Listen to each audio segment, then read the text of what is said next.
আজকে বানাবো মাছের ঝোল। তার জন্য মাছটা আমি ভেজে নিয়েছি। আর মাছের ঝোলের জন্য দেখো ডুমো ডুমো করে আলু, পটল আর বেগুনটা কেটে নিয়েছি। তো এবার আমি মাছের ঝোলটা মাছের ঝোলের জন্য মশলা আমি রেডি করে নিয়েছি। ধনে জিরে বাটা, আদা বাটা, লঙ্কা গুঁড়ো, হলুদ গুঁড়ো আর নুন দিয়ে মশলাটা রেডি করে রেখেছি। তো মাছের ঝোলটা করব, তো তার জন্য আমি পটলটা প্রথমে ভেজে তুলে রেখে দেবো। আমি মাছের ঝোলের জন্য ফোড়নে দিয়ে দিয়েছিলাম গোটা জিরে আর দুটো কাঁচা লঙ্কা, আর আলুটা বেগুনটা আমি এখন ভেজে নেবো। পটলটা তো আগেই ভেজে তুলে রেখেছি। এই গরমের দুপুরে মাছের ঝোল হলে তো কোনো কথাই নেই, শুধু মাছের ঝোল দিয়েই ভাত খাওয়া হয়ে যায় এক থালা। আর যদি থাকে তার সাথে গন্ধরাজ লেবু থাকে তার কোনো কথাই ওঠে না। আলু, বেগুন, পটলটা আমার ভাজা হয়ে গেছে। এবার আমি যে মশলাটা রেডি করে রেখেছিলাম সেটা দিয়ে দেবো।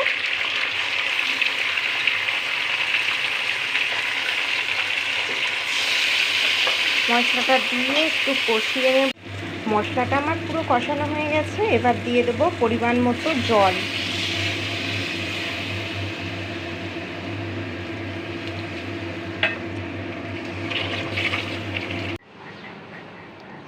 আমার কিন্তু মাছের ঝোল সম্পূর্ণ তৈরি। মাছের ঝোল আমার হয়ে গেছে, কত সুন্দর কালার এসেছে। আর মাছের ঝোল, ভাত আর গন্ধরাজ লেবু জাস্ট জমে যাবে।